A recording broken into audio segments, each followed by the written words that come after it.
The shots in the film where you see one of the actors in a Spitfire, you know, just beyond them, another Spitfire. That's the single coolest thing I've ever been involved in, is when you can look over and there is a Spitfire banking around next to you.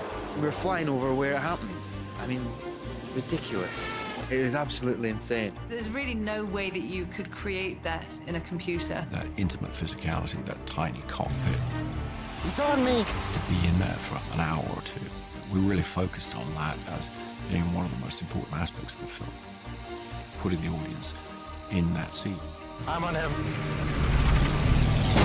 Which was an extremely difficult thing to do. You see these, amazing airplanes in beautiful natural light through the canopy of the Spitfire and the other plane in the sky, shot on IMAX entirely in camera. It's not something you've seen before.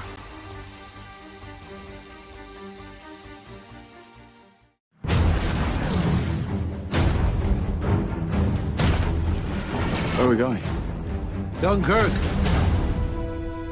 There are 400,000 men trapped in one place, on a beach, their backs to the sea, the enemy closing in all around them. And it's just a matter of time before they face surrender or annihilation. And the fact that this story does not end in either surrender or annihilation is what makes it one of the greatest stories in human history. I'm not going back. There's no hiding from this sun. We straight away started talking about the big format. We have big love for the big format. I mean, especially IMAX, it's a very visceral window to the world. In many ways, it's the best format out there. If somebody had said to us 6 years ago, go off and make a film about the evacuation of Dunkirk using only large format cameras, I think we would have thought that was an insane thing to do. But because we'd done so much of that work on Interstellar and the Dark Knight movies, we were equipped to do it. And, we're able to maximize the format and really get everything that we wanted from it. 70-something% of the film is the full IMAX format because it is the most beautiful way to watch a movie. It's a treat if you can see it in that format. The immersive quality of the image is second to none. We really try and create a sensation that I would describe as virtual reality without the goggles. The huge challenge is the size and weight of the cameras. So our feeling was if we could find a way to do it physically, the payoff would be well worth it.